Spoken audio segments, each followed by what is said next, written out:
Never Look an American in the Eye by Oke Ndibe. Engaging, funny, charming and revealing, Oke Ndibe's memoir tells his move from Nigeria to America, where he came to discover himself in new and fascinating ways. This book tells stories of Ndibe's relationships with Chinua Achebe, Wole Soyinka and other literary figures. It examines the differences between Nigerian and American etiquettes and politics, while considering American stereotypes about Africa and vice versa. It's an immigrant's tale, the story of a born writer, a rebel with a cause, a Nigerian who also became an American. When I was writing this book, the working title was Going Dutch and Other American Misadventures. It's a book that looks at my experiences in America, and I've had quite a few really amazing experiences, including being arrested in America 2 weeks after I arrived there. I've been arrested for bank robbery. I've been questioned for bank robbery, and so on. And so I decided that, having written my second novel, Foreign Gods, Inc., that it was an organic development if I examined my own personal life in America. And this book again became important because I had spent half of my life in America. And so I said I have to mark that anniversary by writing, reflecting on my American experiences. So the title actually comes from advice that an uncle of mine gave me when I was leaving for America. And he said to me, please don't look any American in the eye, because every American carries a gun. And if you look them in the eye, they will think you are being provocative and they will shoot you.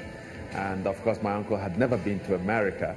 And so the day I was arrested by the police because they suspected that I had robbed the bank, I was not making eye contact with the police officer as he questioned me.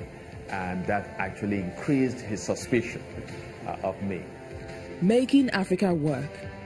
This book, authored by Nigeria's former president Olusegun Obasanjo, together with Greg Mills, the author of Why Africa is Poor and What Africans Can Do About It, Jeffrey Herbst, CEO of Newseum in Washington, and Dickie Davis, a retired Major General in the British Army, explores how Africa can be changed through effective and visionary leadership, applicable strategies, and global best practices.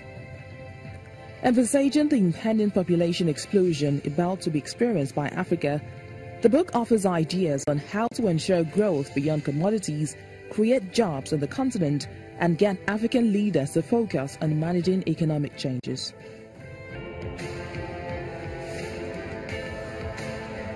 Facts versus Fiction.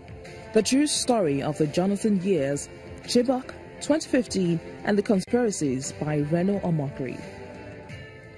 This book is daring, defiant, and controversial. You can't sit on the fence with this one.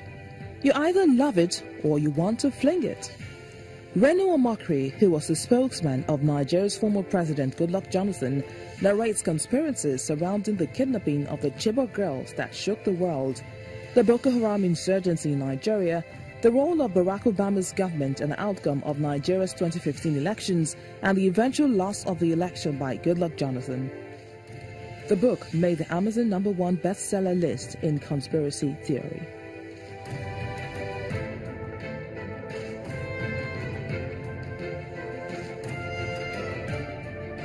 Religion and the Making of Nigeria by Olufemi Vaughan. Using diverse archival sources, Olufemi Vaughan, a Jeffrey Canada Professor of African Studies and History, explores Nigeria's social, religious and political history from the early 19th century to the present in this riveting book that dares to address some of the most sensitive issues at the core of Nigeria's existence. In Religion and the Making of Nigeria, Olufemi Vaughan examines how Muslim, Christian and indigenous religious structures have provided the framework for the construction of contemporary Nigeria. Oftentimes when people engage in the study, as the religious scholars engage, they tend to study the world religions separately, Christianity and Islam separately. And those who study indigenous religion separately. In this particular project, I brought all the three together, because I think they're really very important. And I do this not as a student or a scholar of religion, religion, but rather as a student and a scholar of politics and history. So the question here is not just simply the jihad of Usman bin Fodio, it's also the coming of Christian evangelization. About the mid-19th century, as I documented quite extensively in the book, the Church Missionary Society started about the turn of the 19th century. The role of the Saro coming from Freetown, Sierra Leone is extremely important. We need to understand the transformative impact of mission Christianity as foundational from Atlantic Yoruba communities in places like Lagos, Abeokuta, Badagry, moving southwards to other parts of the country, to what is today's middle belt of Nigeria, southeast Nigeria, and central Nigeria, and even moving to the core north of Nigeria. The basic argument here is that those two world religions, before the imposition of British colonialism, were already well established in Nigeria. They were already shaping the character, the composition, the nature of the country in profound ways. One can't imagine educational institutions in southern Nigeria and central Nigeria, even in the core northern Christian regions of Nigeria, without taking very seriously the roles of Christian missions.